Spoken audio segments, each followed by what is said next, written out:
World War III, a game that was once called a Battlefield killer, but as most of us know, Battlefield already did that to themselves with 2042.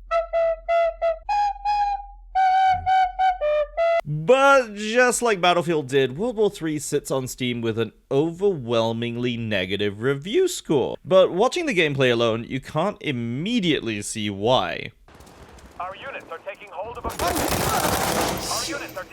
of objective Bravo 2. In fact, it kind of looks a little bit like Battlefield did back in 2016. That's not a coincidence, by the way, since this game has technically been released in various beta and early access forms since 2018. And I know this will be a controversial point, but I actually still recommend this game. And that's despite all of this.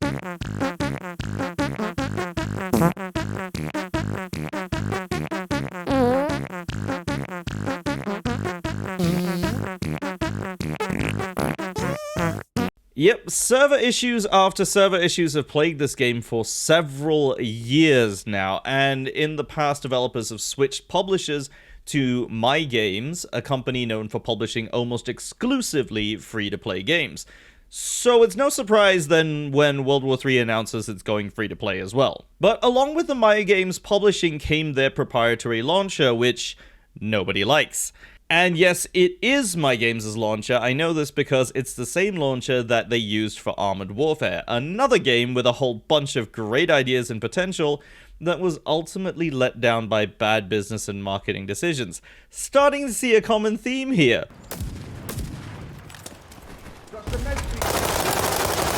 Hold of objective Charlie 1. Your UAV is ready for deployment. All right. But what's weird is that MyGames doesn't even use that launcher anymore. In fact, opening the launcher for that shows a message telling you all about them switching over to VK Play. So, to recap, World War III got a publisher that saddled them with a terrible launcher, despite them already being on Steam, that ultimately dropped them in favor of a totally different platform anyway. And that's where we're at right now. World War III is now available free to play on Steam, but with two totally new publishers that I've never seen or heard from before. And the server problems are the same ones we've encountered years before.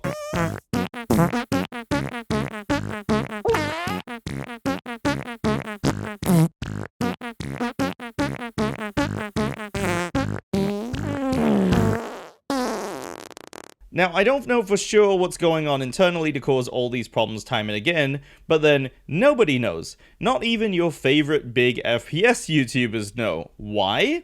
Because the developers themselves haven't communicated anything about the issues or what's being done. We just know the issues are there, but we don't know what's going to be done about them. So that brings me back to why I still recommend this game. In fact, I recommend this game even more now that it's free. I paid money to play this game back when it was in closed beta, and that was on the promise that it'd be the Battlefield killer that it was supposedly destined to be. But we now know that might not happen, so you're probably thinking then, what kind of an idiot would recommend a broken game with terrible service to anyone? Well, me. I'm that idiot. Because at the end of the day, the gameplay is pretty solid.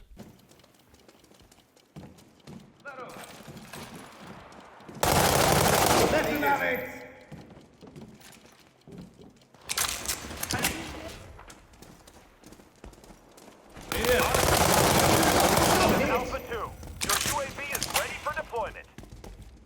Hold of objective Charlie 1. Your UAV is ready for deployment. Our units are taking hold of objective Charlie 1. Keep pushing!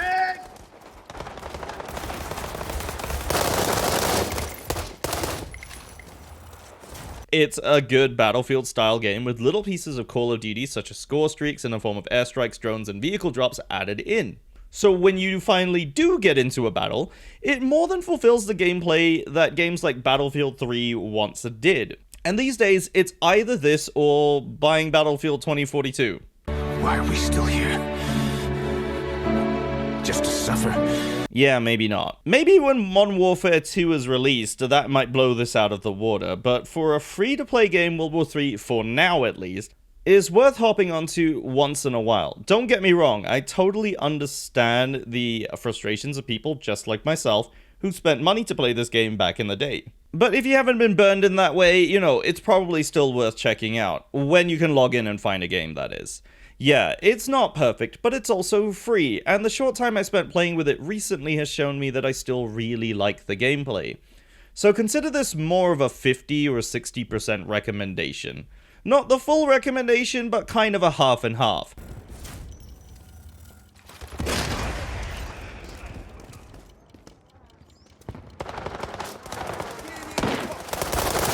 The wrong lad today, mate.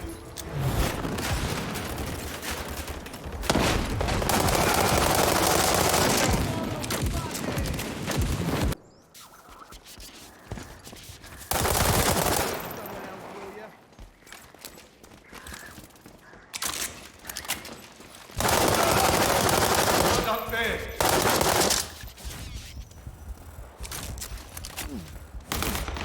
Almost done.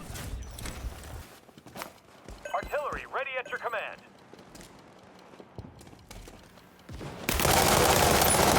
Taking hold of objective Bravo 1. Area Alpha is under our control.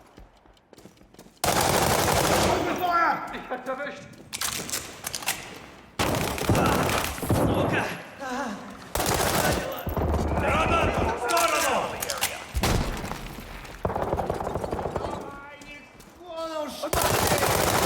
For any more?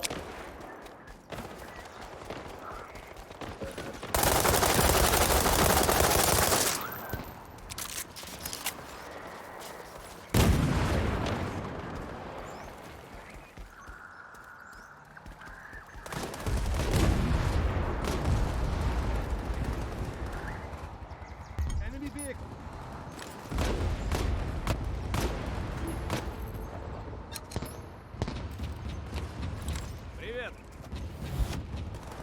Objective B1. Our units are taking hold of objective Alpha 1. Be advised, enemy offensive drone spotted in your AO.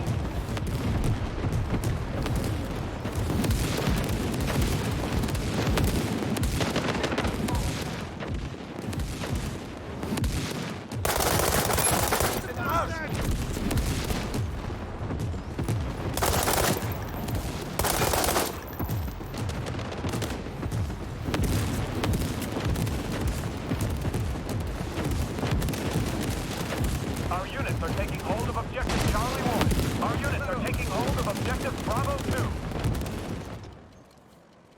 If the devs can get around to communicating more, and crucially just improving a little bit on the server situation, I'll definitely bump that recommendation up just a little bit higher. But I'm not making this video to absolutely dunk on this game. It has some good points that are still worth mentioning. I'll definitely be keeping my eye on this one to see how it develops at this point, but that's going to do it for me for World War III. All the gameplay that you've been seeing in the background was recorded just a few days ago, so it's about as recent as it gets for now. Feel free to check out some of my other videos if you want to see me play more games, and my name is Panzer. Thank you very much for watching, and I'll see you next time.